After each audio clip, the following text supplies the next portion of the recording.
We are live. Welcome to the Rabyd Nation and welcome to the Rabyd Atheist channel, where I am your host, Ed Rabyd, a former pastor turned atheist, now compassionate anti-theist. Welcome to my channel and welcome to Deconversion Hangout. Deconversion Hangout is a place where you can come if you're deconverting or you're in the process of deconverting or you've been deconverted and want to discuss some of the aspects of it and how it still affects your life, how your former faith still affects your life. We can do that. It's there used to be the old term safe space, but I don't use that. I call it a brave space where you can express what you're going through without any theist judgment. And to that end, you have to be a subscriber for at least 20 minutes before you can comment and chat. And so we are doing that. So we're trying to be a place where you can experience compassion and not judgment here in your deconversion issues. So thanks for that. A few housekeeping items. Saturday's stream will be me going through Apologia's latest video with him going back and forth with Habermas. One, I'm in it, and two, there's some good stuff there. It might take us 2 or 3 sessions to do that, but we will do that. And I will, because I'm very interested in this. People ask me why I'm so interested in this Habermas versus Apologia debate, because it puts the limitations of biblical scholarship in perspective. Like so many biblical scholars want to hang on their PhDs and they want to hang on their stuff. And it's like, if your information is crap, it doesn't matter how big your book is. So if you don't know what you're doing, it doesn't matter how big your book is. So, so there's that. But that's kind of why I'm interested in that. And I think we have a lot of fun with those streams too, because it's like I point out some obvious faults in Habermas's reasoning, and so there's that. But we'll be doing that Saturday. Also, there is a super chat goal. That's just a way politely of me asking for money to keep the streaming going. And I actually already have to thank Fred. Thanks, Fred. Appreciate it. It's Aussie dollars, but I'll take it. I'll take any dollars. But yeah, if we reach the goal of 5, I'll wear whatever hat the poll chooses for the rest of the stream. It's just a fun way of me asking for money without asking for money every 5 seconds. So we'll do that. But thanks everybody for stopping by. Let's get a quick roll call and we'll see how everybody's doing. We got Fred here. Thanks, Fred, as well. Rimmer's here. Aso stopped by, waved his hand. So there's that. Blossom's here. Yeah, libraries. What are you going to do? And let's see. I know somebody else is here. Keep going, keep going. Ann is here. Evan is here. Let's keep going. I think that's it so far. So welcome, everybody. It's been a really up and down week for me. I always start with myself with deconversion issues if I can. So there's that. Hey, Phantom. There's you go. But yeah, it's me and my therapist had our hour-long conversation that I have with her every couple of weeks, and my deconversion issues still remain. People ask me why I keep doing this hangout, and it's because they don't just go away. I think my long week kind of started with Saturday's stream on Aso's channel where I had to deal with theists, and it's been a while since I've had to deal directly with theists, and I remember why I don't like that so much, because they always get it wrong. They always approach me in bad faith. Like, it's like, what is the one thing that caused you to leave Christianity? I'm like, it's not one thing. It's 100 things. It's a death of 1,000 cuts. Okay. It's like your faith gets bled out of you by facts. Like you're constantly like, I wanted to believe, like one of the things I resonated with Apologia's latest video is the last 2 minutes. It's like, yeah, I wanted to hold on to my faith. I didn't want to give it up. It's like, it's not like I was looking for an excuse to give it up and sin and do all that stuff. And one of the deconversion issues I now have is whenever I deal with a theist, most of the time it just pisses me off how badly they misunderstand it. And so we're here at Deconversion Hangout, and we're just basically, it was just bad, that Saturday, because it was like, I'm not trying to be rude, but it's like, you obviously don't understand deconversion. And when you don't understand deconversion, you try to talk to me as a theist about it.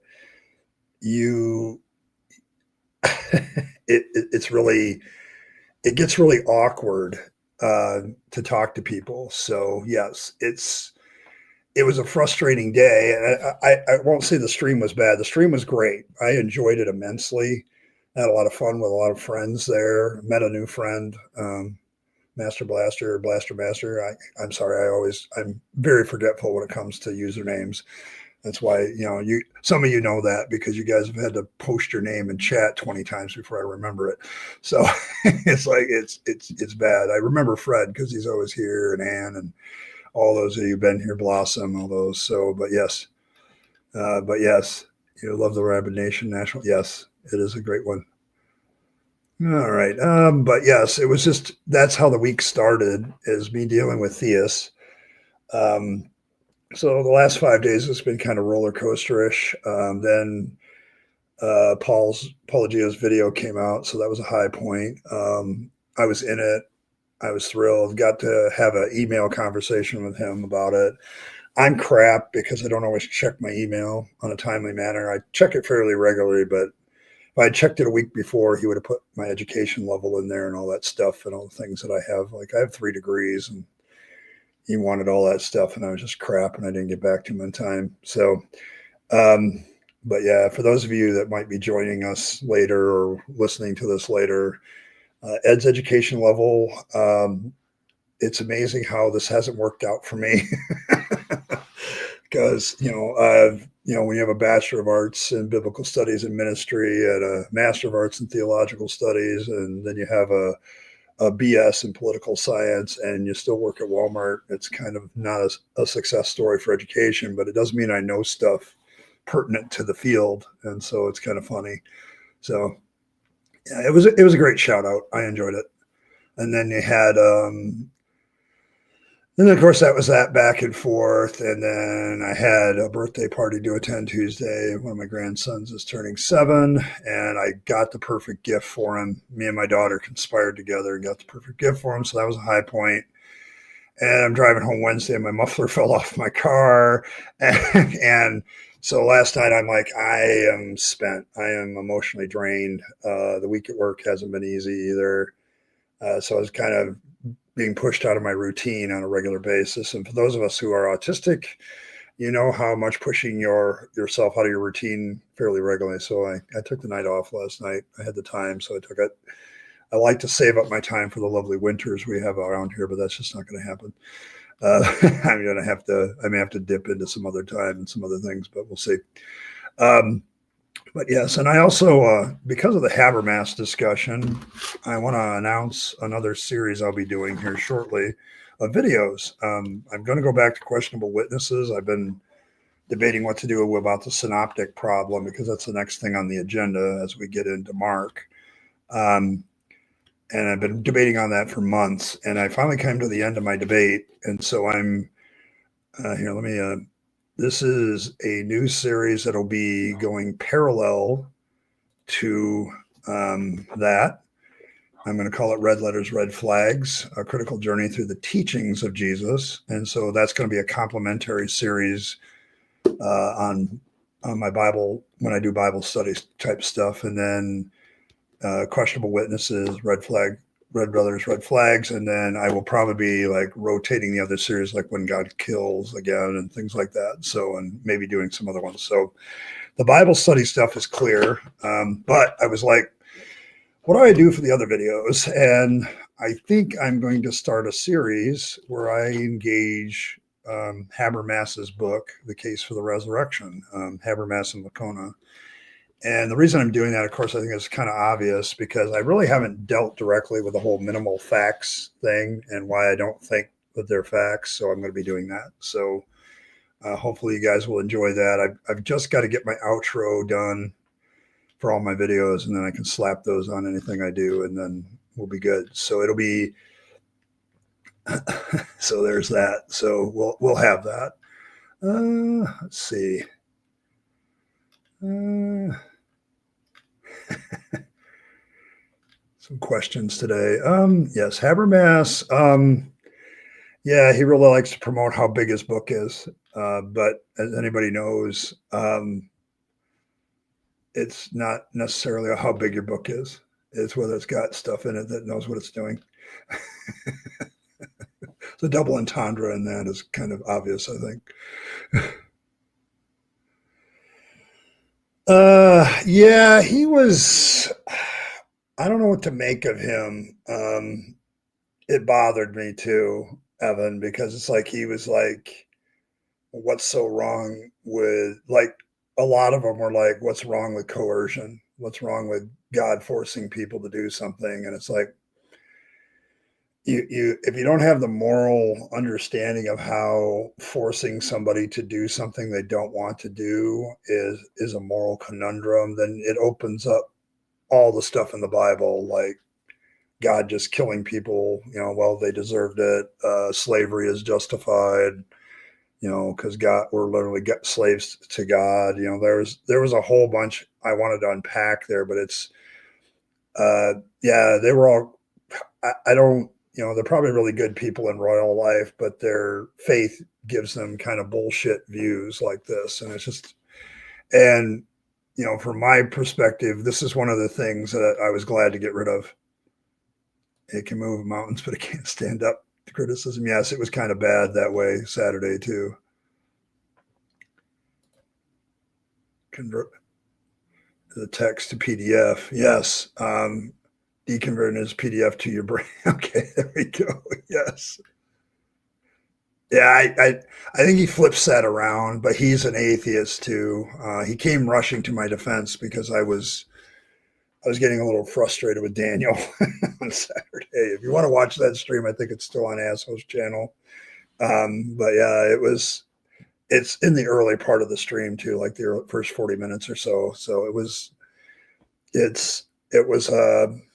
Phantom. It was like, I don't do those kind of streams often, and it shows why, because it's just like it's not working out very well. So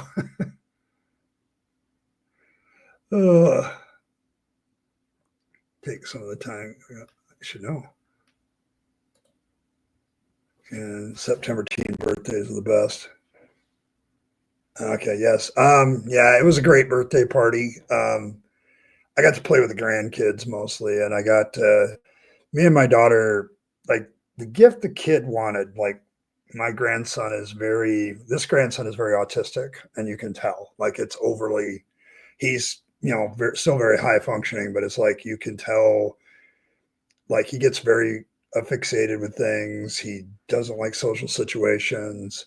He'd rather be home than anywhere else, and just, play. If he plays with anybody at all, it's like his siblings, but even with them, he'll reach his limit and, come back in the house and then go to the playroom and be there by himself. And he prefers that. So it's like, he shows a lot of signs. And so it's always difficult to get him a good gift. And so me and my daughter's like, he's been wanting these two action figures forever. And basically one of them looks like fire, and the other one looks like ice.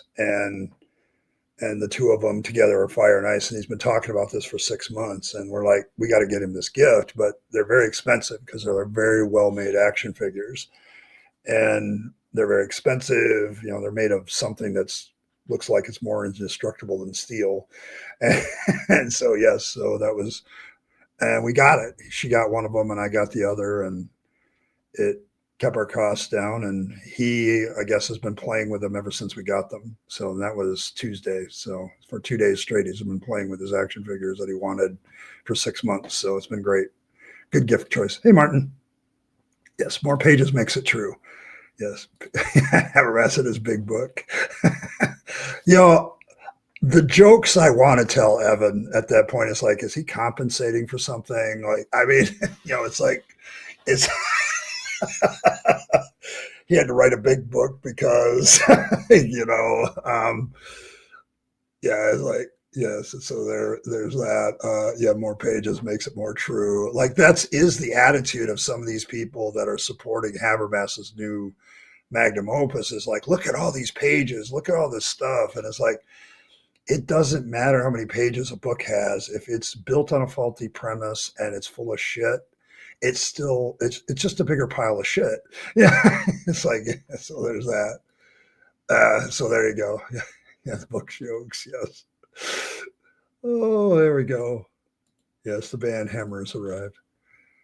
Uh, yeah, it was an interesting stream, wasn't it? Like I haven't dealt directly with theists that way a long time. As you know, around here they've kind of given up because every once in a while I get one, but most of them are pre-suppers or they come by here and they don't want to play nice. Don't want to play by the rules. So it's like it's one of those things. So yeah, Asho put it in the chat. So if you want to go watch it, it's still there.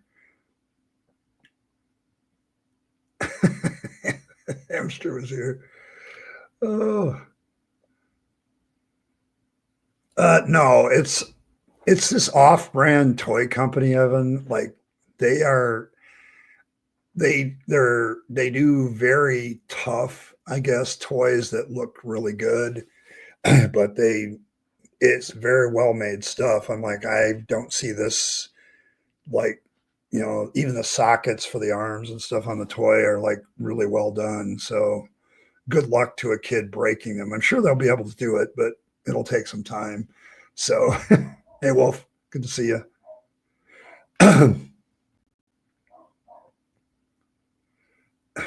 So there you go. Fangs whale. There you go. I didn't have the fangs whale up today. It's been a while since somebody's used it. But yes. There's the fangs whale emoji. There you go. One of my favorites. Very cute fangs here. What a cute face. Hey, Earl. Mom's in the house. All right. He's about to get pew-pew by a screaming Hitler. Oh, boy.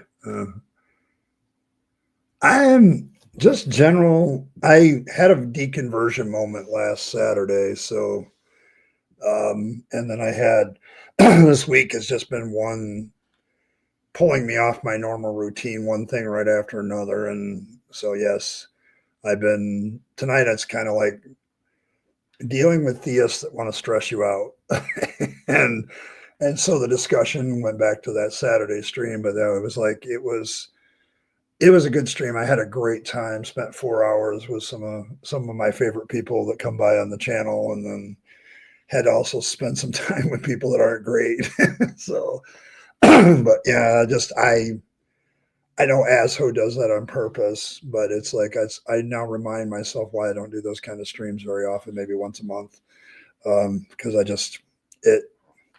I spend the whole next 2 days like I don't want to deal with people anymore, kind of thing. So, but yes, it was. I don't know. I just now when I look at a theist that blinded by their faith, it it bothers me in different ways. Like I have a lot of empathy towards them, and I feel bad for. I know we're not supposed to have empathy anymore. It's a bad thing apparently, but according to a dead guy. But yeah, that kind of reap the repercussions of not having empathy for others. People don't have to have empathy for you, kind of thing. So, but yeah, it was a moment where I'm like listening to what this guy believed. And I'm sorry, guys, I missed the obvious joke because when he left, he's like, yeah, I got to get up in the morning and, it's Sunday's the next day and I got to go, next Sunday, it's, got to do the communion thing. And I'm like, I missed the obvious joke at that moment, which was, well, enjoy your vampiric cannibalistic ritual. So there's that. Hey, Kyle, good to see you. And I think you just, yeah. Where did I go? Oh, I lost it. Oh, it's Kevin. My throat's a little bit sore today, so I don't know what's up. I didn't feel very well yesterday, so I took the day off. So, but yes. And Kevin, thank you. Yes. Thank you. Yeah. Appreciate it. That's two. Yeah. Yeah. He was insufferable. Yeah. Yeah. That's kind of the guy I'm talking about. It's like, I disliked him, but I also did my normal thing of like, okay, I realize that he's still a theist and he's still blinded, but he's talking about going to communion, and I'm like, I missed the obvious joke, which is, well, enjoy your vampiric cannibalistic ritual. Have fun with that. I'm glad I don't have to deal with that kind of nonsense anymore. I just don't have to. So, yeah, it was one of those moments. So,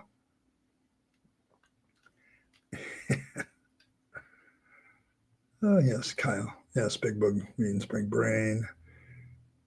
The Garden Gang, I love that. There we go. That's actually another good one. My super magic flying pegacorns. I got to make that's got to make them real, right?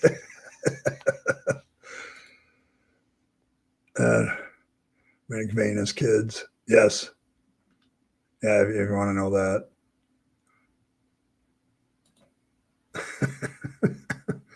Someone makes a more durable toy. Someone else makes a better kid at destroying toys. Yes, and I'm betting on my grandson. By the way, we got him something that I think will last a little bit longer than most. So, and he likes the toys, so he's probably not going to try to destroy them. So, if he doesn't like a toy, he works very hard to try to destroy them. So, yeah, it's the same guy. Yep.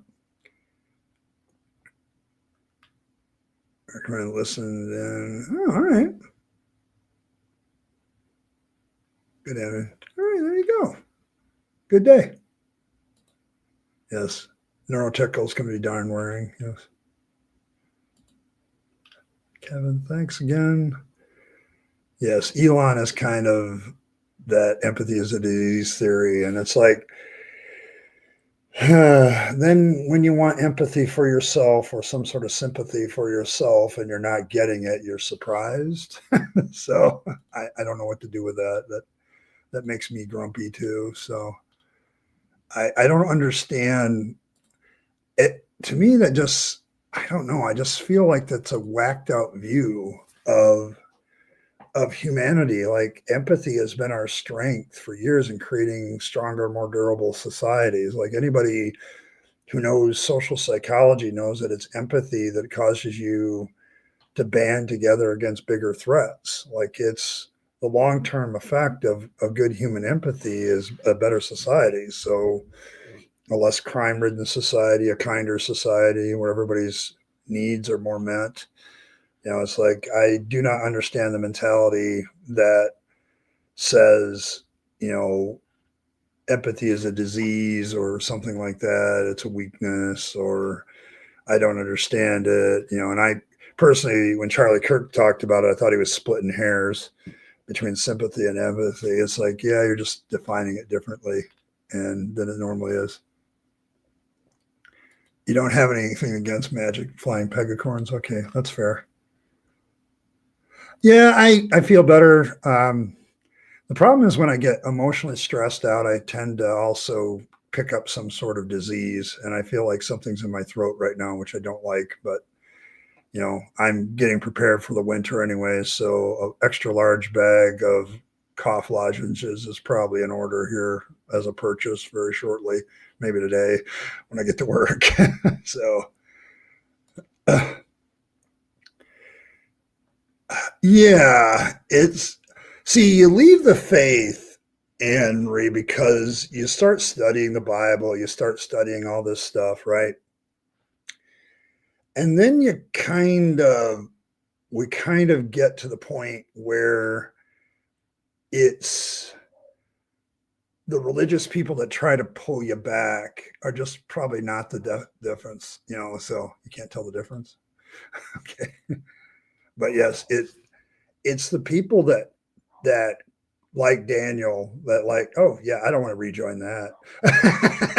I don't want to go back. They're like trying to convince me that the Orthodox faith is the true faith in Christianity. And I'm like, Yeah, everybody makes that claim. Every Christian movement, every Christian denomination makes the claim that they're the truth.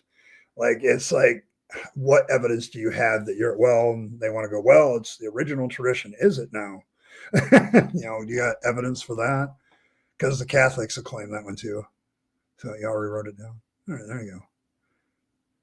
Communion thing, carrot juice and carrot cake, pretty much. Yeah, I mean, we made it abundantly clear that we don't want blood rituals. So any fruit juice, any vegetable juice, fruit juice will do, and some sort of vegetable, or you can even use bread, because it's made out of grain, that sort of thing. You can do communion if you want, but we're just not into vampiric, blood cannibalistic rituals around here with Fangs. Fangs just is not impressed. So, oh, yes, it's a survival trait very few of the humans can do without it. Yeah, it's like everybody displays empathy and has empathy, but then you want to deny it exists. Yeah, it has an incredible evolutionary advantage. Like, people who show empathy towards each other have a better survival rate than those that are trying to lone wolf it. So, yes, when you're a sociopath, psychopath, you have lack of empathy. I've dealt with that in my church. You'd be surprised how many board members are sociopaths, um, because then they have a religious reason not to show empathy to even people in the congregation. Like, they're doing the wrong thing, they're not meeting the membership requirements, let's kick them out. Like, that came from a lot of my board members who I now realize were sociopathic, probably. I mean, I can't make an official diagnosis. I don't have the education, but they check the boxes. I'll just put it that.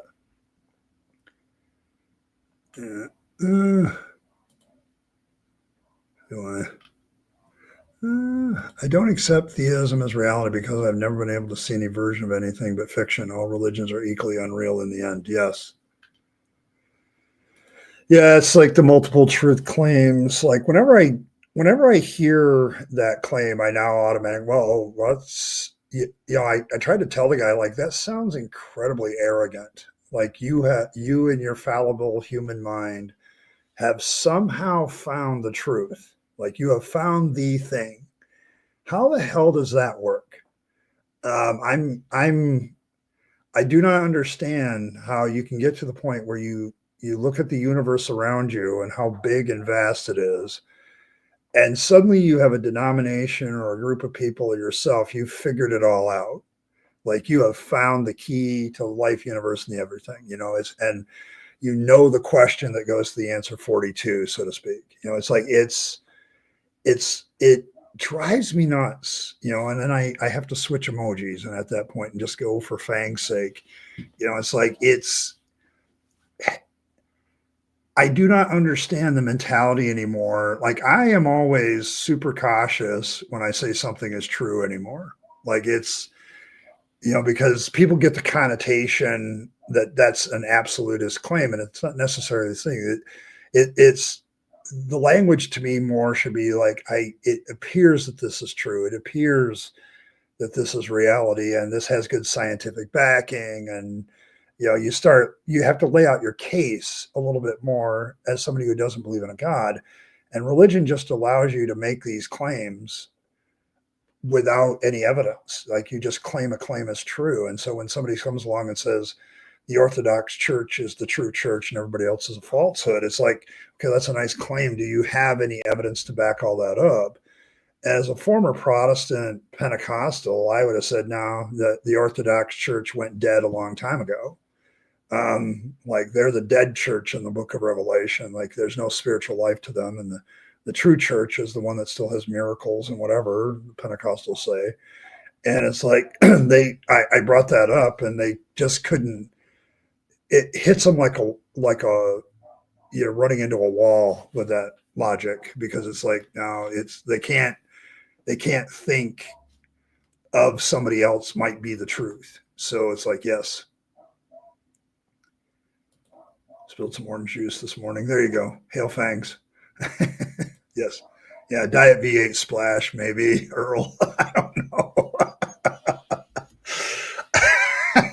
I mean, this is a theological and this is a theological debate within Fangsology and the Church of Fangs as to what to use for communion, because we've made it so deliberately vague. Um, which vegetable juice combo is truly more likely to appease an atheist God that doesn't believe in themselves? Like, I don't know if that'll happen, Earl, but like I always get this at the beginning of fall. Like I think part of it is like my hypersensitivity. There's new pollens and all that kind of crap in the air, and there's dust and mold and all that shit as the weather gets colder. And it starts to come out and people come inside, and I had to hang with humans, actual human beings on Tuesday, so I might have picked up something from them. You know, it's like it happens at the beginning of fall every year. So for me, so work today, I open in with the nature as an argument for God. I couldn't help but think about the video of a crocodile ripping the skin so you see his face. Yes. Oh, yeah. I every once in a while I'll come across a track or a pamphlet at work, and I always pocket it. I want to save somebody the grief of having faith. So sins are forgiven in Fangs, but make sure you clean up your own mess. Oh boy, I think we reached the goal. I'm going to have to break from the conversation. Yes, because Kevin, a few dollars more for the hats. Martin threw his 666 in, no comment.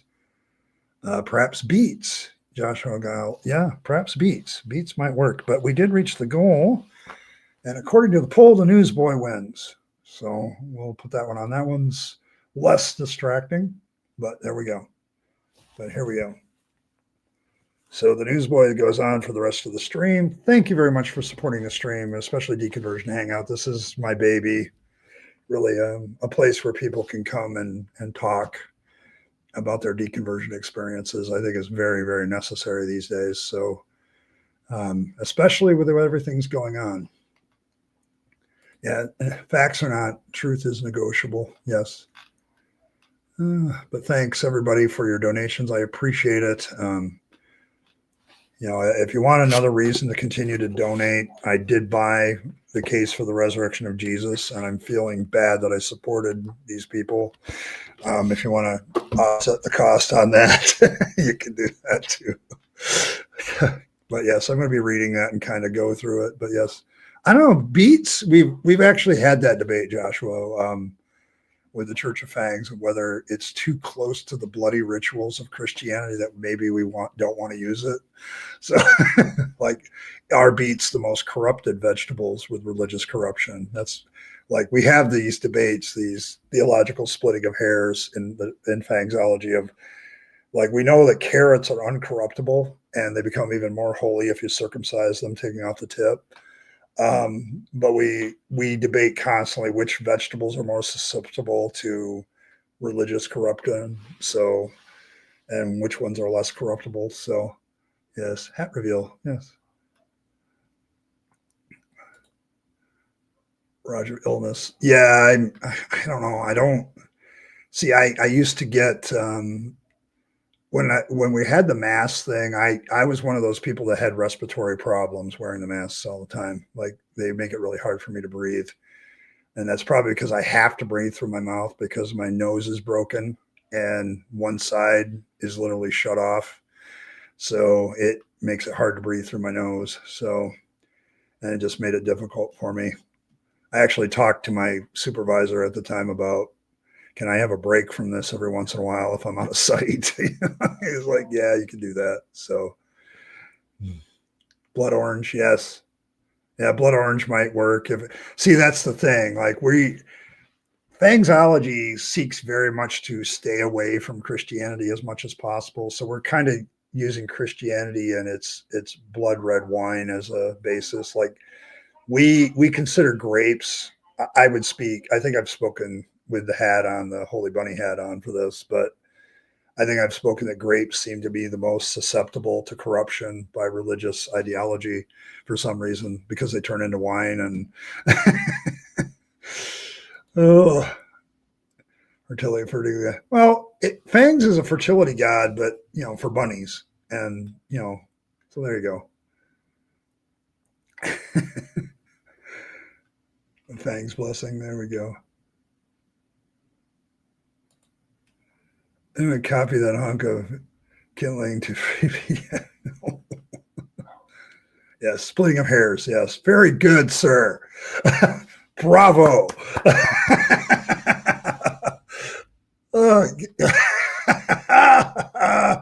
Yeah, you got a good. Yeah, we're definitely splitting of hairs here. Not outstanding. You'll fit right in. You're fitting right in. Oh man.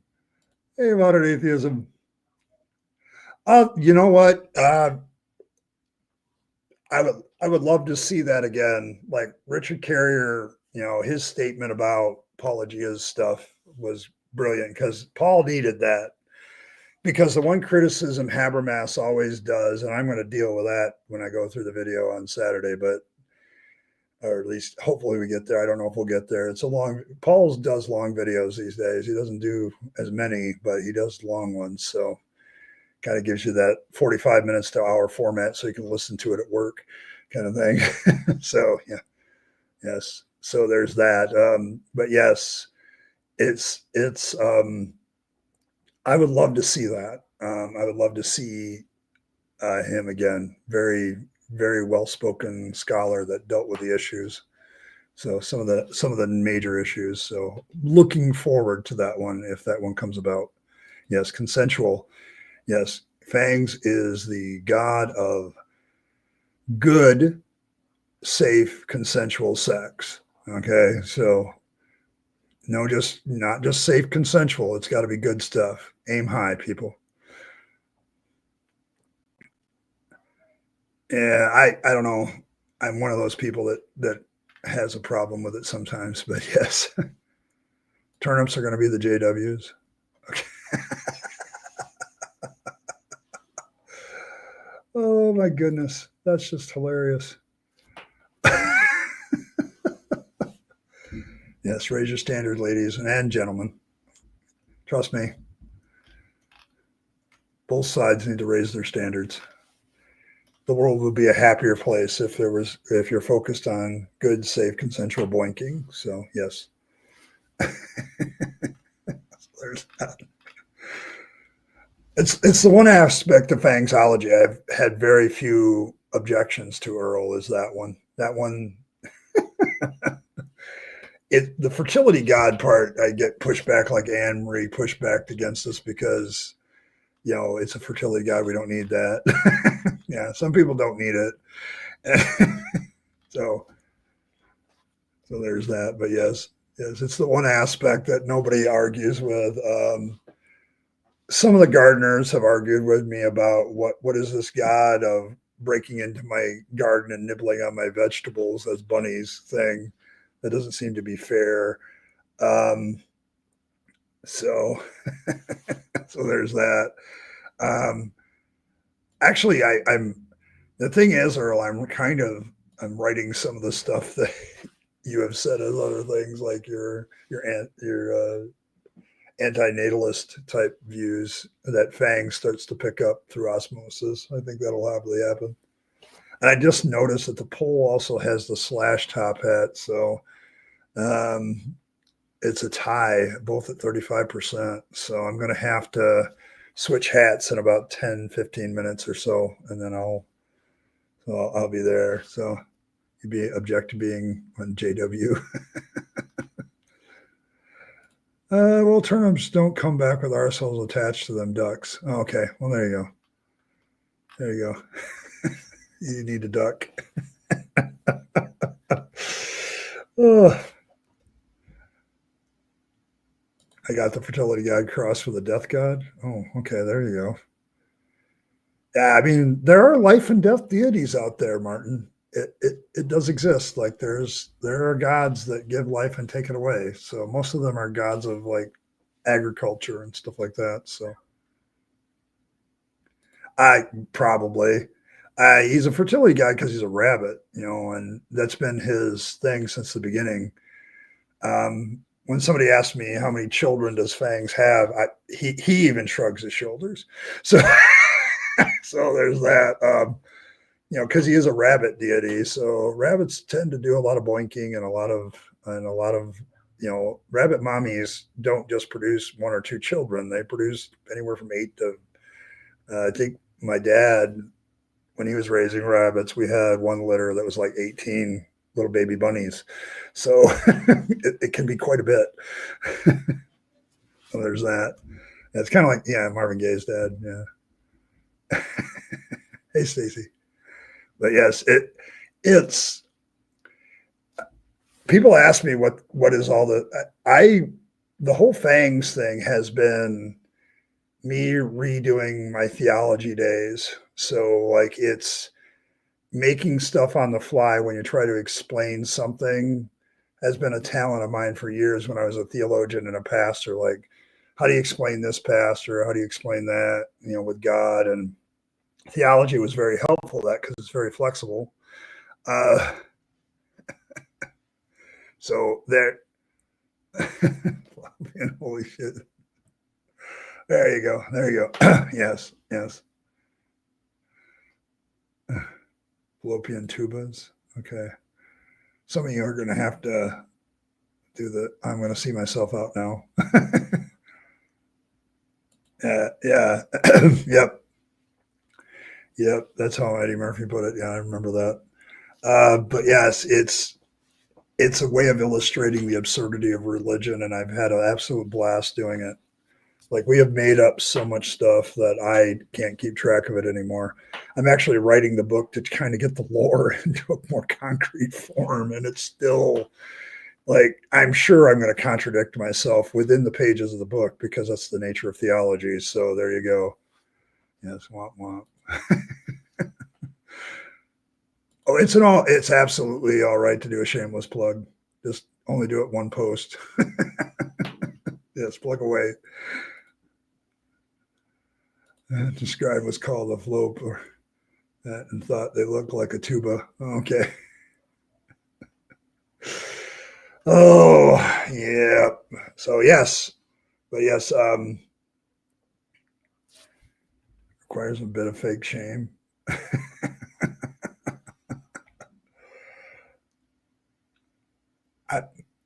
Can I put that up? I'll put that up briefly, Rimmer.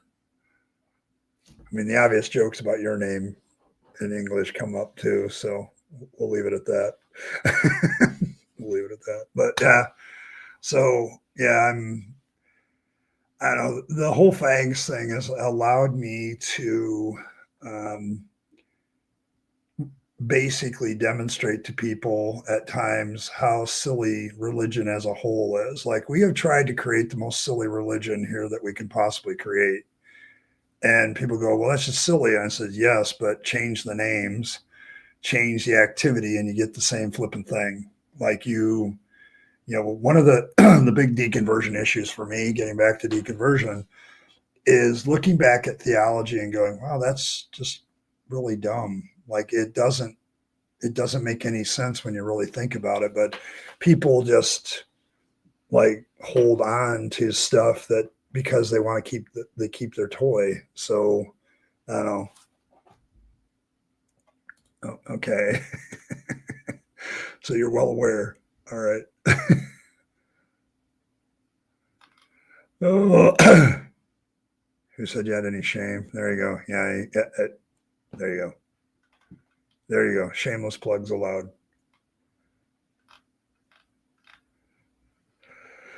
Too much information. Okay. Yeah, Martin is kind of like, that's too much information for me. Oh, you're supposed to fake shame? Okay. Yes. There we go. But yeah, that's kind of the world of Fangs these days. We're having fun with it. The other stream, Fang showed up. Fang shows up every once in a while to streams, so that's more evidence than you'll get for any god than most other gods. So, I mean, one of Fang's superpowers is to disappear, leaving absolutely no evidence of his existence. So, like all the other gods. So,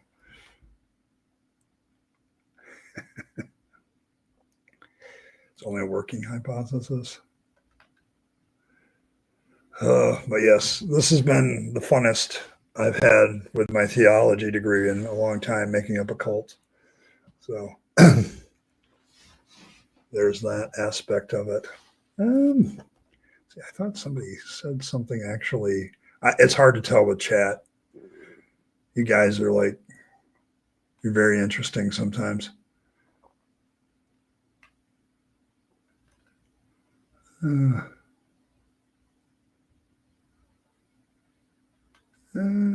Yeah, I mean, Earl has been the partial creator of Fangs, and the fertility god aspects of Fangs are kind of something that Fangs himself wrestles with. So it's okay. He sometimes sees the wisdom of it. I'm not going to make you drink any Kool-Aid. Like crap, unless you like Kool-Aid without like poisons in them. Culture Club, yes. Making it up.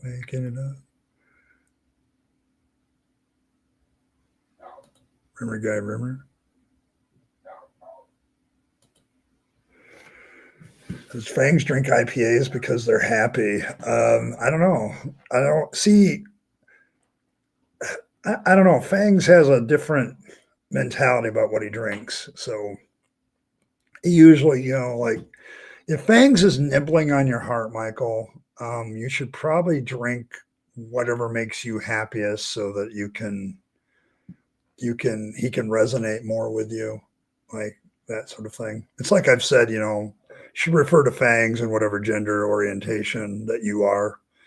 That way he can draw closer to you. I just do he because I'm a he. So I have a case study in real life. A coworker, a female Muslim, they said something like dating anyone is someone who is no matter how nice, undateable. Oh, well, outstanding. It's always nice to keep the gene pool of silly together, I guess. I don't see that's, I came from a denomination, Bren, that said the same thing, that I shouldn't date an unbeliever. Like there's a lot of Christian denominations that do that too. Like when you look at who dates who in the religious world, they tend to stay in house. They never, it's one of the ways that people isolate themselves from any criticism of their religion is to date somebody or marry somebody that's of the same religion. So, yep, absolutely. Drink the Flavorade. You'll drink the sparkling water that works. Hoppy hops. Yes. It's hoppy, not happy. Yes, you're correct. I stand corrected. Oh,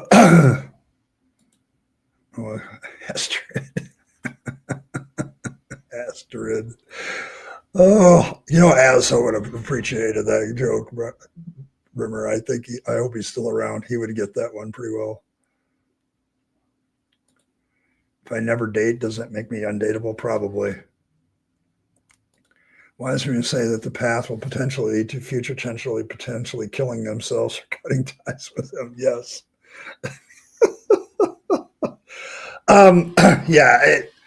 The problem with certain religions, when they keep it in house, it just makes the weird even more weird, especially when you have kids. Like, I think a lot of the reason like Mormonism survives is like they keep it in house a lot, so, and then you raise your kids that way and then they turn out that way.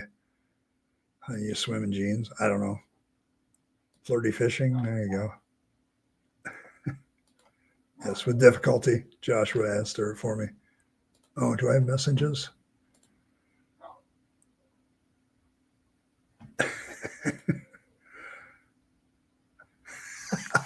Earl.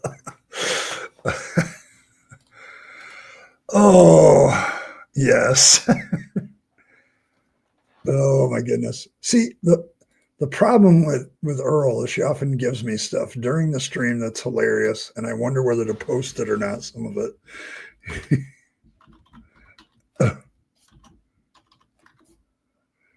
Oh my goodness. I'll post this one. It's very, very funny.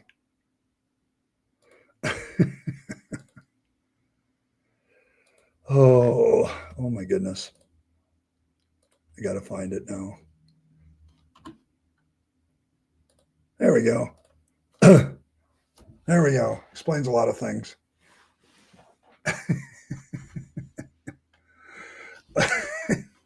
There you go. Yeah, I mean, I'm one of those people that draws, the whole be fruitful and multiply thing that comes from Yahweh. I've got to figure out how and why Yahweh wants that, knowing the consequences. Like there's got to be a very irrational reason why we just want to keep having children, um, given the state of affairs. Like you can't. This is as good as any conspiracy theory about this stuff that I've ever seen. So, and then yeah, they do have that happen a lot. I get what you're saying, Brent. I'm not. I mean, I'm making fun of it because it deserves to be made fun of. This whole idea of marrying inside and having kids inside the faith. It's so it's that kind of aspect of it. Do the Catholic Fangs have a? I don't think Fangs has never been Catholic. So, I mean, I mean, he's never had the every sperm is sacred mentality. So I don't think there's that at all. It was on brand. Oh, Baphorus. There you go. One more. You sent me one more. Oh boy. Oh yeah, sure. Let's do that one. I think I may already have that one. Only this is probably the updated version. Oh, I don't. I don't have that in my draw this crap up quickly. Because I usually like to have Earl's artwork and Asho shit in my stuff too, because they come up often. So, are we starting a new conspiracy theory here with this, Earl? That Asho, because we got this too. So, if we go back and forth between these two, are we starting another false doctrine? Because I'll buy this as a false doctrine. Oh, the Catholic fame picture. Holy crap! You guys are my recall skills. You're pushing them to the limit. Yes, you mean the Catholic? This is the best Catholic one we have. Are you saying? Are you talking about the bread being veiny, or the tomato pope being veiny, or? It's not. It's not a new conspiracy theory. Okay. Yeah, we do need to put. Yeah, we're gonna put Baphomet in the book. I'm trying to decide where though. See, I mean, I've got a lot of these characters coming in and out of this book that come in. They're like, one-off characters and movies or so, or maybe show up a couple of times. And Baphomet might be one of those. Yep. So he's viney. He's viney. Okay, there we go.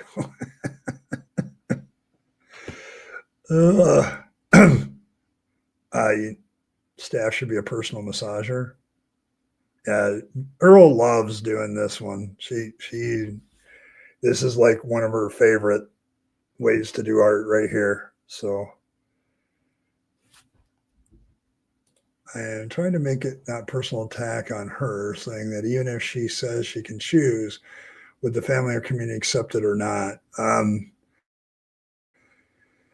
Yeah, that's a hard one because family is always difficult. Let's be fair. Um, because we value our familial relationships, at least some of us do, and especially if they're good in every way except the religion aspect. So I can absolutely see that. So not wifey. I don't know. Be fruitful and multiply if you want to, and use caution. I mean, he's learned a lot from his own kind, the bunnies, of how this can be overdone. So, like, rabbit, you read Watership Down and you ask yourself, would rabbits actually overpopulate like that? And the answer is yes. There's several scenes where they're dealing with the overpopulation problem in the rabbit kingdom, and yes, they do that. And then a whole bunch of rabbits end up dying of starvation or whatever. The whole multiplication thing with rabbits is their survival trait. Like, and it's all about, yes, we know a lot of you are going to die, but those that survive, kind of thing. I mean, but rabbits, as I recall, they age very similar to dogs. So, like, if a rabbit doesn't get killed, they can last 15 years. So, it's the thing about the nature of the world that their survival mechanism is just to produce a lot of bunnies, and knowing that like 75% of them are going to get killed off in the first couple of years. So it's like, it's that aspect. All right, yeah. Asshole looks like a Senate member. Don't remember his name. Oh, Watership Down. Oh, it's the Watership Down intro video. Yes. Yeah, we got to get that in there too. We kind of alluded to that a couple of times in the 2 chapters we have. So, like I've had Fangs give the middle finger, metaphorically speaking, to Frith. So I was like, that mythology is a little bit off. Quit labeling me the bad guy. Yeah. So, but yes, the Watership Down intro video is good. I think then we put that in the canon of scripture. So I know I did. Veggie full or just generally produce full. Yeah. Oh, it started. Ever since the splitting of hairs joke, I knew this was going to happen. So yes, Watership Down, Holiday Airplane.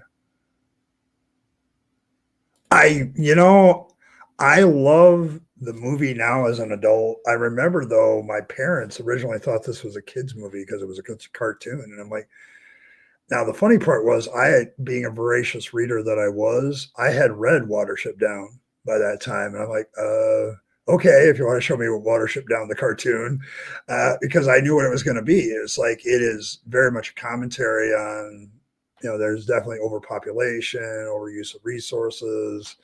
Like, there's a whole bunch of shit in that, inept government, all of it is in that book.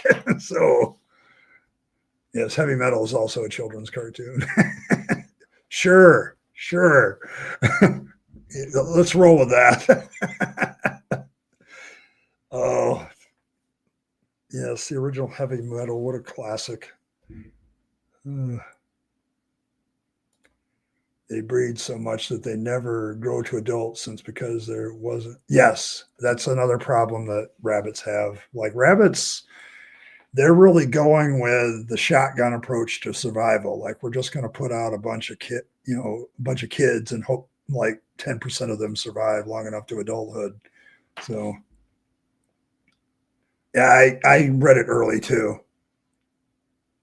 So and so when my parents said, "Hey, this is a bunny cartoon," I'm like, "Yeah, what's the name?" Watership Down. I'm like, "Oh, I've read that book.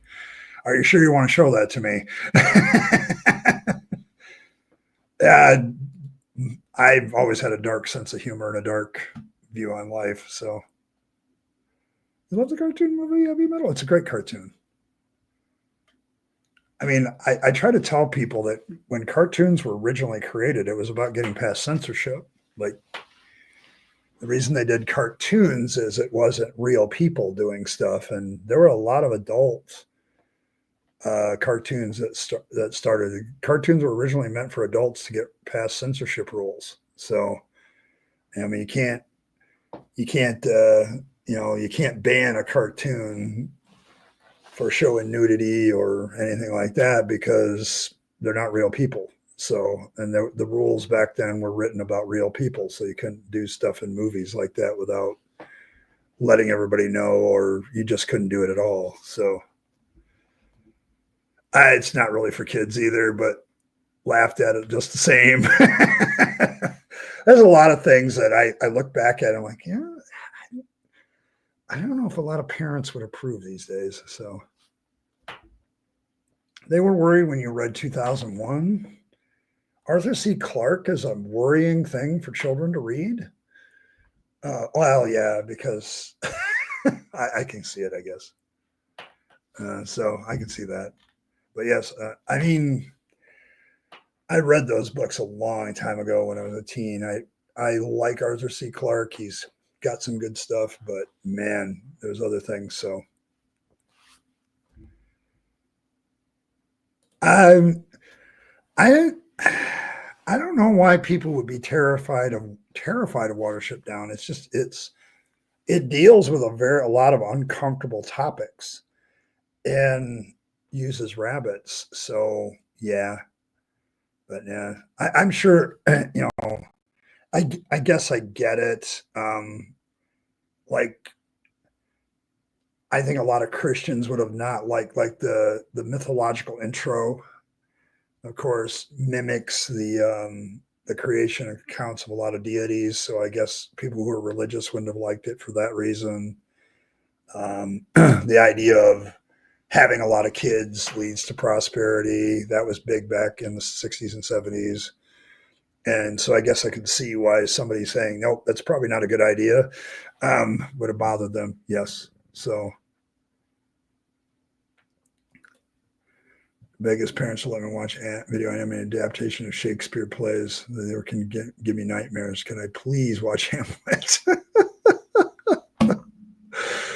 Oh my goodness.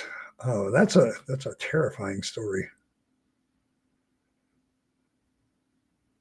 They saw it as children and horrified lots of people. I don't know. I mean, the animated version was very graphic, but it was just graphically illustrating what the book said.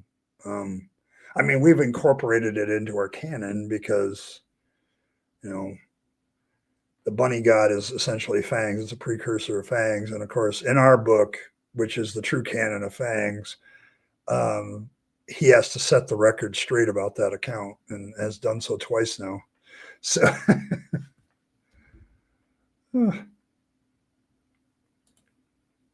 are very fine when you let, okay, young Earth creationism.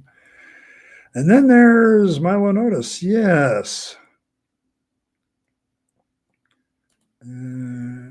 Yeah, I think I remember that. I've read so much when I was a kid.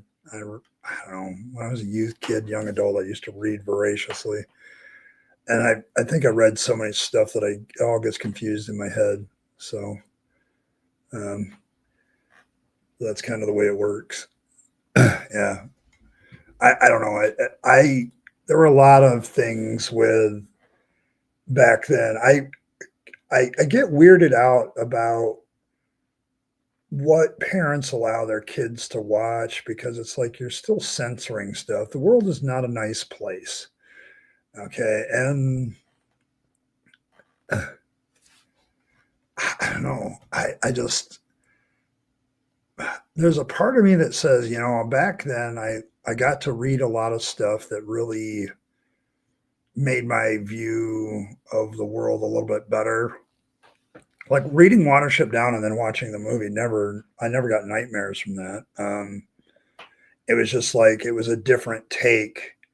And even back then I could understand that it was a commentary on human society, not on rabbits. I mean, like rabbits don't really talk, supposedly. So, oh, okay, cool. I'm always down for cartoons. So there's that. But yes, but yeah, I'm not always sure about when I look back at things like here. Michael's talking about Lord of the Rings. Yearly Fluid Kid, 3 days in bed, 3 books, and amazing fever dreams. Yes, it's like, you know, looking back at my childhood, it's amazing how much stuff got through, even though my parents were fundy Christians. Like, they were fundy Christians that didn't really believe in censoring things. So I got to read a lot of stuff and watch a lot of stuff that probably the other fundy kids in the neighborhood didn't get to watch. So see you later, Fred. I know. I know. That's probably heresy. I probably should take back that statement. Pretty adult is not put under censorship, really. It was basically anything but porn. Okay. Yeah, probably. Yeah, we had to reach 1984. I think I was a senior in high school. And it was because, I literally graduated in 1987. So 1984 was like required reading for that entire decade, I swear. And we were always asking the question, has society got that way yet or not? And I'm like, yeah, maybe. Yeah, it's a pretty tame book compared to a lot of them. Mostly thought provoking, I think. So, but Watership Down has its horror aspects of it. So, bring people out too. People who never read the book didn't understand how dark and menacing Willy Wonka characters was and always supposed to be. Yes, and I think Gene Wilder nailed it. Like he's not all there, and he did that on purpose. Like I think one of the aspects of why I like that version so well is Gene Wilder portrays Willy Wonka as kind of indifferent sometimes to the lives of the kids. Like he's like, you become too much like your parents and you suck because of it, kind of thing. And I kind of like, yeah, he was definitely perfect for the role. He nailed it. Like I've read the book before I watched the movie. And I'm like, yeah, he nailed it.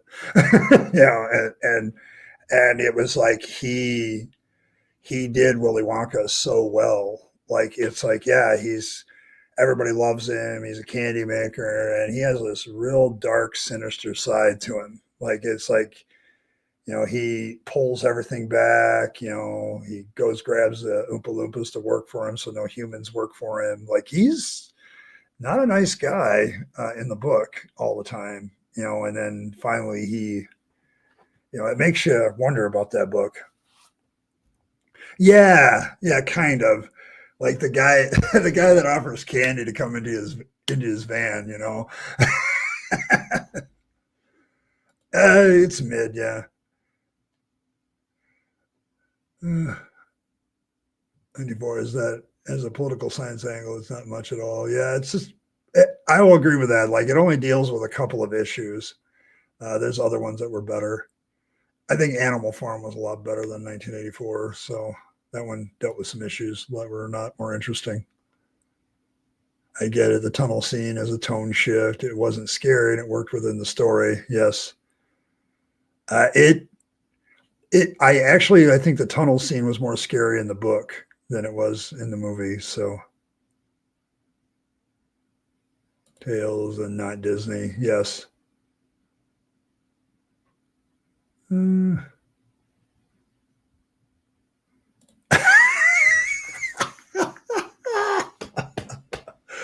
So we want to rewrite it, and Willy Wonka is not only a cat owns a candy factory, he's also a Catholic priest. That would definitely make it more sinister.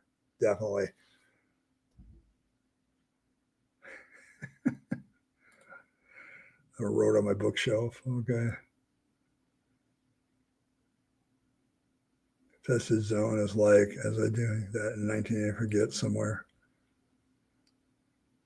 Wanted to know what else it is. It was like yeah, it's like I think that what people don't like about 1984 is like you don't get an inside view of how the governments are necessarily set up or anything like that. Like it's more a personal story about how it affects a couple individuals, and particularly the main character. So it's I think in that way he nails the sinister aspect of it, but at the same time he keeps away from the politics of what such a world would be. So it's kind of interesting. I do like it because it provokes some thoughts, but I think I felt that there were other books that were better at doing it, but I ended up studying it because, I graduated in 1987. So 1984, like it was, well, how did this do?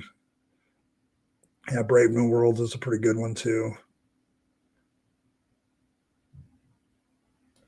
Is it sad that in a world movie, you know, in a world X, X, and X, what does our hero protagonist do? I miss those. I miss the announcer trailers that are like that. It's funny because I've seen some content creators on YouTube. They take like modern music movies and and redo the trailer as if it was done in 1970 or the 40s or 50s, and it's hilarious. So you probably know Brazil the movie though, and that would be a shame. Silverstein's books too. He was also very much not for kids, but his books were always sold at the book fair. There you go. Real understand of the real political dynamics, what was actually the stakes of said actions. Yes, and I I think that's kind of why you and many other people have problems with the book because it's not 1984 is just not one of those books if you're looking for it really focuses on the aspects more if there's a main aspect of politics it focuses on it's censorship like it's very much focused on that aspect of how governments can change the narrative. um, I don't know with and currently in poli sci there's a debate of whether social media actually helps that for the government or hurts it. I remember when I watched when I played the game, what was it, Metal Gear Solid? I can't remember. I don't think it was Solid, but one of the Metal Gears deals with that issue is is the internet contextualizing what we see, giving it context forced on upon it. I remember thinking about that for quite some time. The guy who writes that series, so the post today, mistake. Yeah, he died. Yeah, he died Tuesday. Robert Redford. Yeah, he wasn't a fan of a lot of. A lot of yeah, yeah, he died Tuesday. Sad day. A lot of movies for Robert Redford. Oh my gosh. In a world where war gods get up to some serious bull, there's only one animal that can save the day: a rabbit. Yes. Oh, I still know what you did last summer, not called. I know what you did the summer before last. Yes, that would be more grammatically correct. They don't do that. So yesterday, yesterday or Tuesday. Sad either way. Yes. Yeah. Is it? I don't know. I'm Robert Redford. Man, just his filmography is just too big. It's like there's a lot of stuff in there. Always did a fine job with whatever role he did. There's probably a few he would disagree himself about that, but yeah, he was no fan of several people in politics currently. So for some, it's still the end of Thursday for me. So I've got about 5 more hours to go. If you're over there in Europe, it might be starting to become Friday. So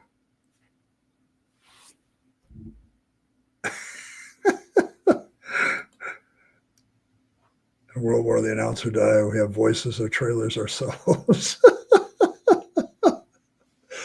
Yeah, I mean, yeah, Seth Andrews saying that would be very interesting. I think that might be a very interesting trailer promo. But yeah, yesterday and Tuesday just kind of melted together in my brain. It was indeed Tuesday. Yeah, we're all getting less sleep these days. Jimmy Tux, yeah, him saying that would be good too.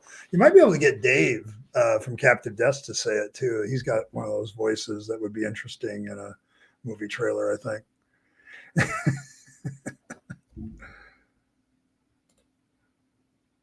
Michael Wolff voices the German trailer.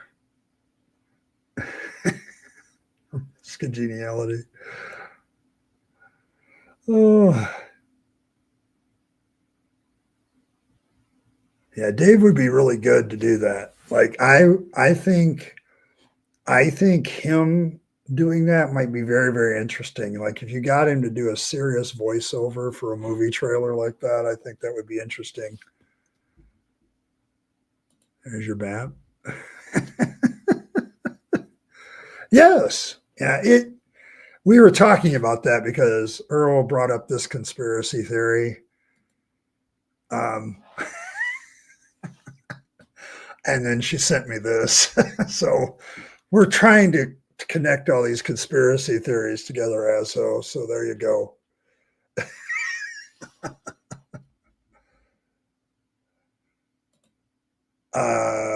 You know what? That would make it more spooky. I don't think we want to do that to Deep Throat. He died Tuesday. Yes. So yes, Durante Lamar would be another good one to do a voice over. Yeah, I mean, go do it. Ray Comfort voices the trailer for Butt Pirates of the Caribbean.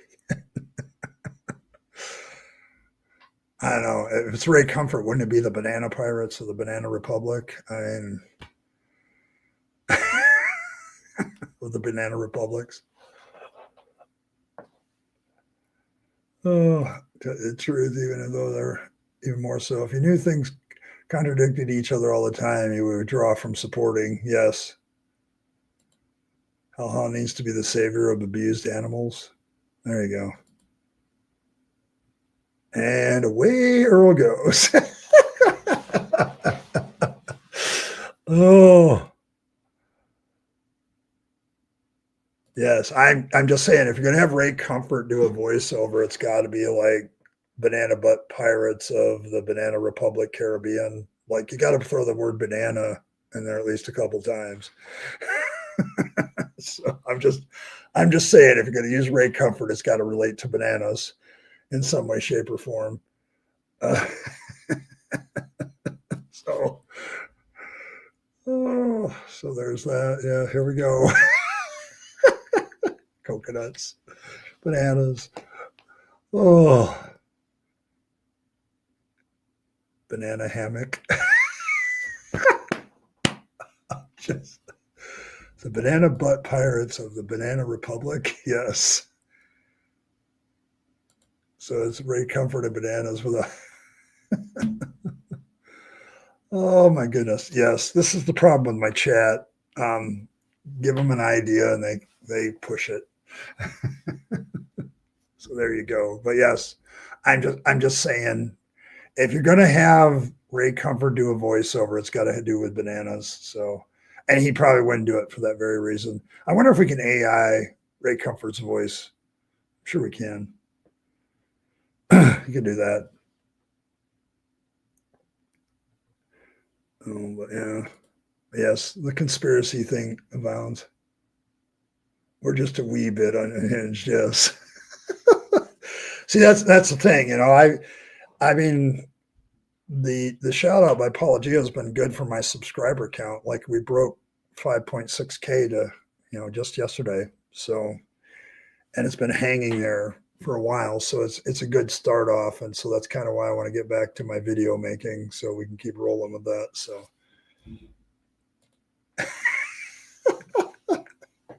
Yeah, that's what I'm saying. Yeah, Ray Comfort explain why bananas are curved like male members. That would be absolutely gold. That would be a comedy gold. Oh, don't. Teeny. Oh, just a tiny bit. Oh, yeah. I've been past 5K for a while, but it's like it's been hanging at 5.5 for months. And I think I've lost subscribers over that too. Like some of the Christian. See, the problem, Anne Marie, is some of these Christians, they subscribe to me like on Mondays and Saturdays to, you know, spew their bullshit. And then they unsubscribe later. So the subscriber count has been kind of steady because of the streaming. So, but yeah, because of the Apologia's shout out, I've actually had some comments on some of my older videos too. So getting some viewpoints and stuff like that. So that would be interesting. But yes. The Mad Hinger. Oh, everyone incites you, has no society. Made to fit the male member. Okay, Merlin. Might be. It's as good an argument as Ray makes. So, I mean, if I accept Ray's banana argument, I guess I got to accept that one too. I mean, I'm just saying, a Ray Comfort AI voice explaining how bananas and male members are the same would be hilarious, and designed to fit in the hand would be just hilarious. That would be comedy gold.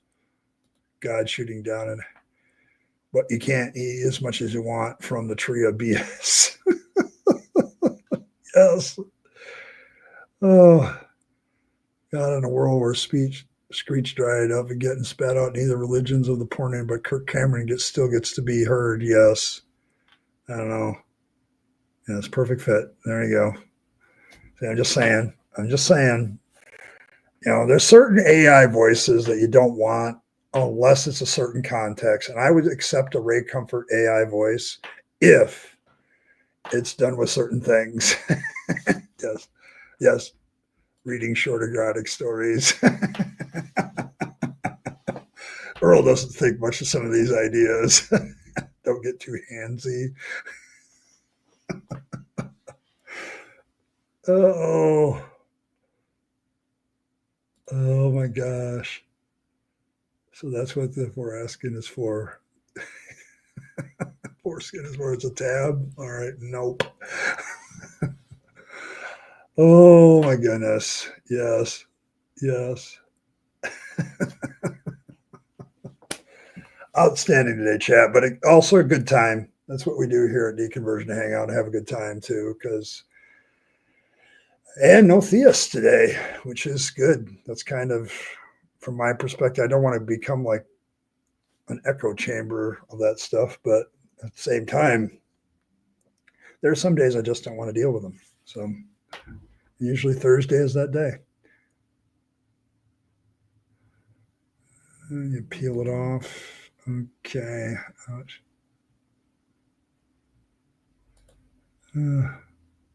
Listen, Ray Comfort. Yeah, I suppose that's true.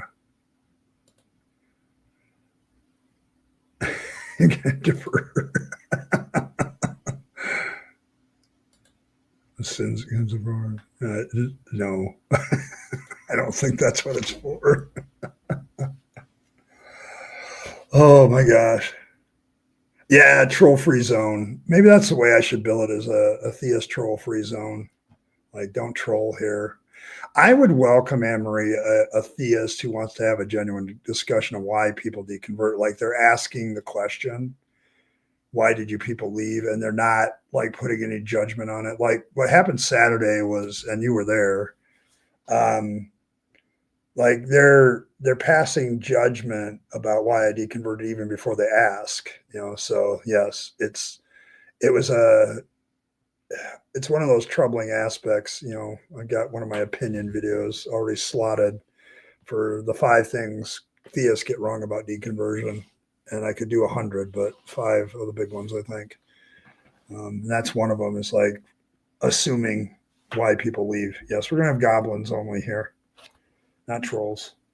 Except unless there is a guy that's been part of this chat on a couple of occasions whose name was Troll. So that Greek guy about a year ago that was back again. No, it's not the same Daniel. I think though that Daniel might have come by my channel once before. So you were not prepared. Yeah, I was. You and everybody else was pissed, I think, except me. I'm just feeling sad. I'm feeling sad. But yeah, it was a great example of how theists assume why you left the faith. It was a great example of that. We'll watch that, and you will see a great example of a few theists absolutely assuming a whole bunch of crap about atheists. It's great. So I'm shocked to tell you. I think that's the largest part of the problem is they never ask you why. And or they ask it in such a way like I was asked, what one thing caused you not to? It's like it's not one thing. It's like a cumulative case of discovering that the claims of Christianity are bullshit. That's why I left. And I tried really hard to hang on to my faith. Come on, people. I was a Christian, from the time I was 8 until about 48. So that's 40 years of following Jesus, So it's like it's not one thing, It's like you're trying to hold on to your faith and it becomes more and more difficult, especially if you want to be intellectually honest. So yeah, Earl was mad there. She got mad. A couple other of my atheist friends got mad at too, because it was like, it was not a good, they didn't try with you. Yeah. I think they ignored you, Earl. And unfortunately they didn't try with you or treat you with any kind of respect in that respect. And it's probably because you're a girl. So like I ran into Orthodox people before. They're very patriarchal about how things are supposed to work. So yeah. What happened to you? Whom did you lose? Yes. Yeah, most of us don't want to. Once, 3 times, a savior.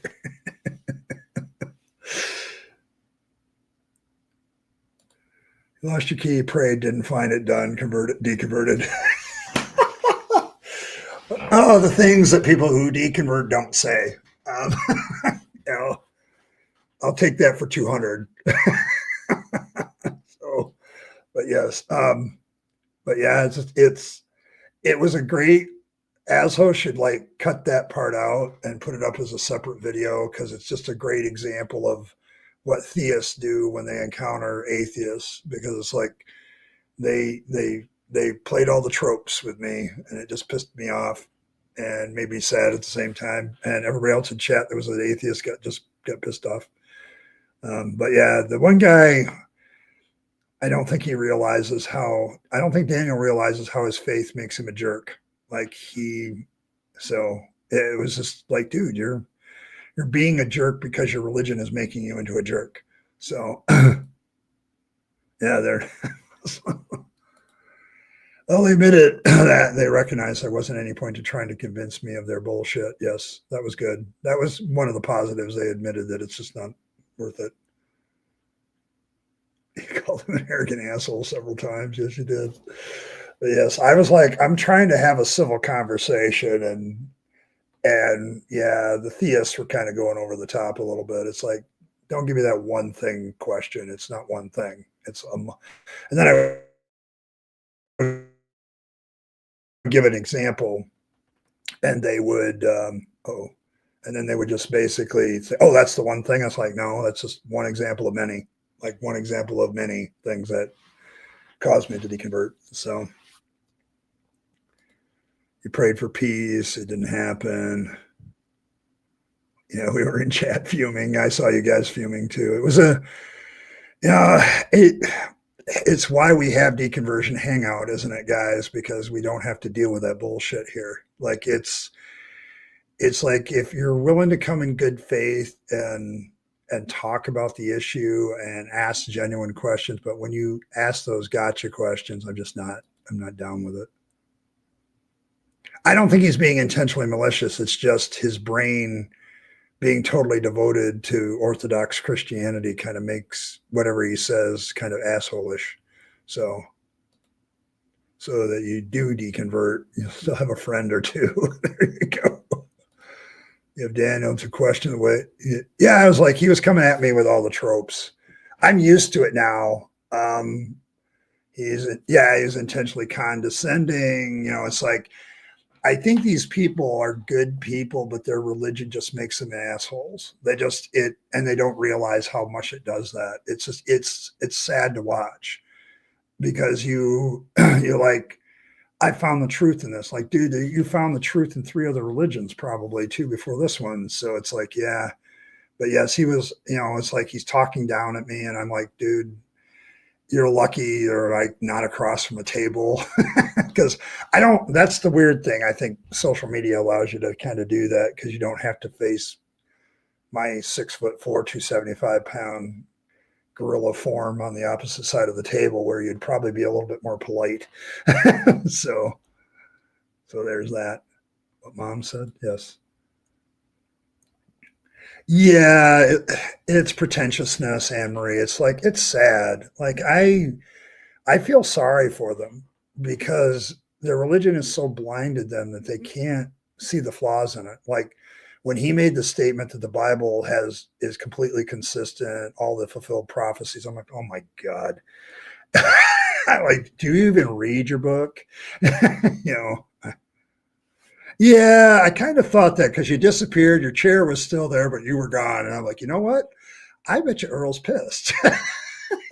I was just thinking that to myself. I bet you Earl's pissed. Yeah. Then we sent you away with Daniel. Yeah, I mean, I thought that. I'm like, okay, she disappeared, but I kind of made the excuse for you. I think she had to go deal with something else. And I knew what it was. I know you too well, Earl. You were getting mad. You were getting mad. Help with seeing other person as well as person, though. I think some people have their heads a little too screwed in sideways by magical thinking. Yes. You just assumed that Earl was pissed? Yeah, it's probably a fair assumption. She was fuming. And I'm trying to keep my composure in that discussion because people have come at me in chat that way many, many times before. But it seems like with a video chat, it was a little bit more personal. It's like, and I'm like, no, dude, I really, I really wish theists would get off the Romans 1:18-20 method of talking to atheists, like assuming stuff about us, but they can't do that because then they have to say part of their book is wrong. And they can't do that. If you have a very fundy view of the Bible, then it gets hard. And they're like, well, you're missing 10 books of the Bible, says the Orthodox and the Catholics. The Protestants would say, no, I'm not. I says, well, it had all that. I said, no, those 10 books of the Bible are called apocryphal for a reason. The early church even recognized their questionability. That's why they put them in that category. And it's just like it was assuming, just assuming shit and just bother the hell out of me. But yeah, I do, Merlin. I just assume when Earl takes off, she's just mad. The talk. I can't hide what I'm thinking in my face, and I didn't want to lose my shit on camera. You should make an AI Barry Manilow. I wonder if that exists. See, I'm telling you, there's a lot of AI voices that we need for comedy purposes.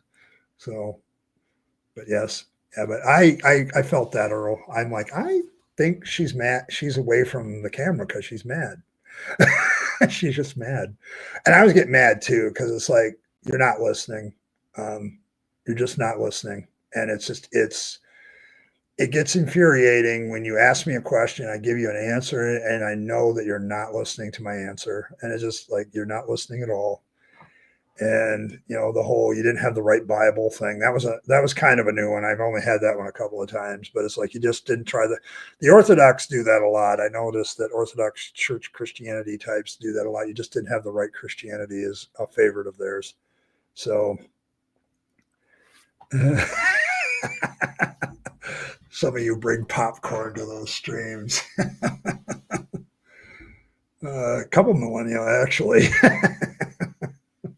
See, the thing with the Old Testament is it is quite old. It really is. But it's not as old as everybody thinks it is. So, yeah, but yeah.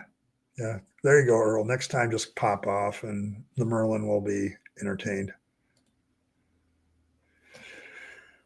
Yeah, I run into that every once in a while, Earl. This is a deconversion. Let people say they want to talk about it, but they don't really want to talk about it. They just want to, they're waiting with their pre-prepared gotcha moment that they're going to nail me with. And then when I don't quite give it to them, I think I kind of gave it to them by starting to give examples, and then they went off on those examples. And I'm like, I've given you 3 examples. All 3 of them can't be the one thing.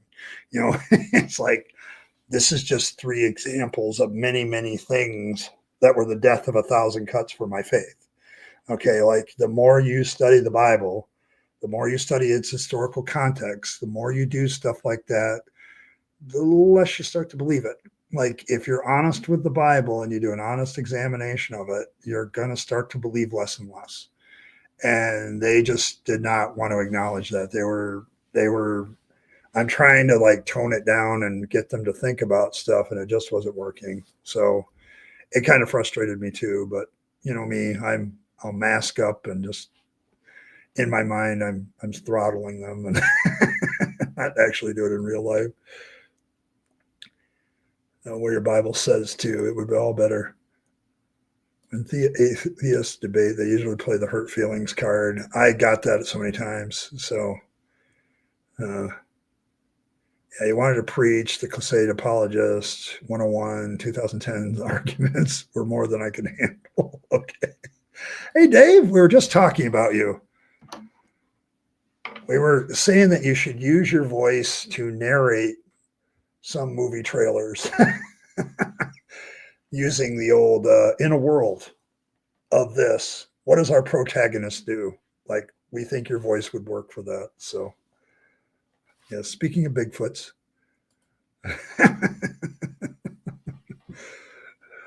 Oh yes, the evil. Yes.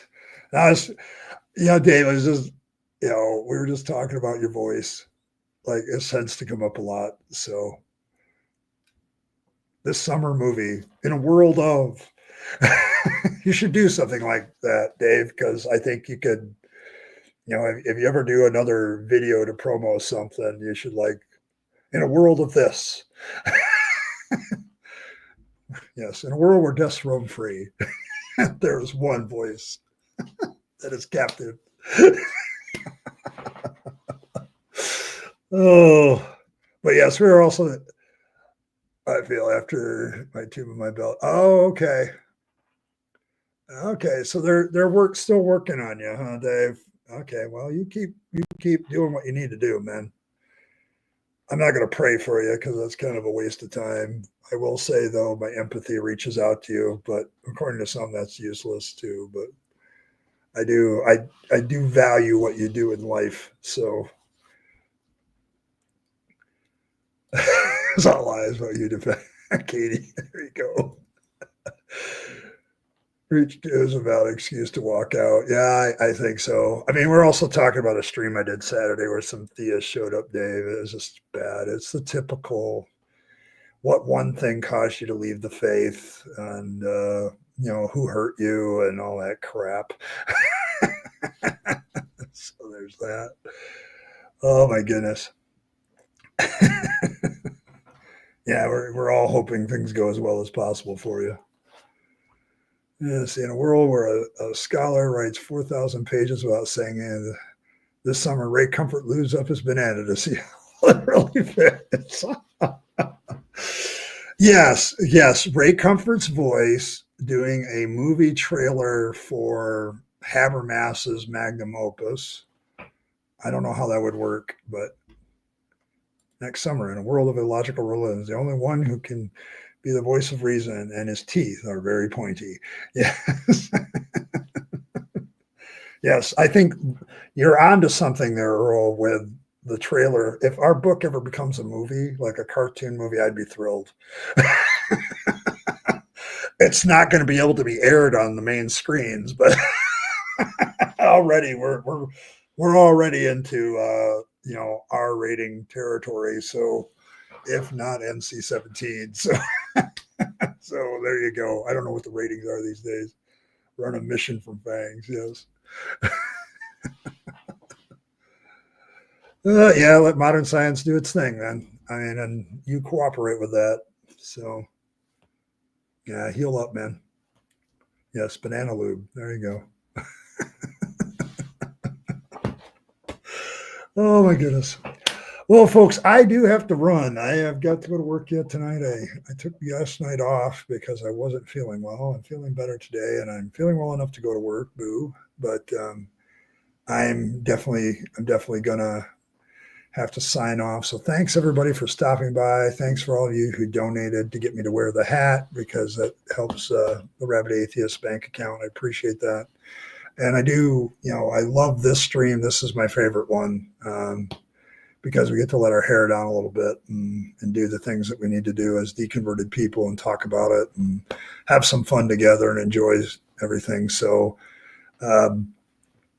yeah, Comedy Central might do ours. Yeah, we're PG rating got passed in the chat a long time. So, but everybody, thanks for stopping by. I appreciate all of you. May fangs nibble on all of your hearts. May he purify your vegetables. Make sure you're showing your devotion to him by drinking plenty of some sort of juice or beverage and eating some sort of vegetables that you can eat. I can't eat too many anymore. They make my stomach churn, but that might be my cross to bear for fangs. So there's that. But make sure he gets into your garden, nibbles on your vegetables, and remember, he always is the God of good, safe, consensual sex. So keep that going well and make sure you invoke his name often. The easiest way to do that is, just say for Fang's sake or Fang's you or, just replay it. But thanks everybody for stopping by. Appreciate all of you. And as always, live your best life. You only get one go around and then it's over. So you want to make sure you take all your time, money, and energy and spend them on yourself, the people you love and care for, to make this a better world.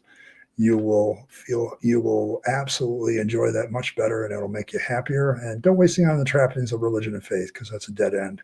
I speak from experience. I will see you all next time on Saturday. I think we're going to seeing Apologia mention me in his latest video. I'm going to probably do that. I've been doing the rounds of Apologia versus Habermas in reaction format for a while now, so I'm going to continue with that. So we'll see you then Saturday. Appreciate all of you. Earl says there's new veggie art for Saturday coming, so everybody can look forward to that. So thanks everybody for stopping by, and I will catch you next time.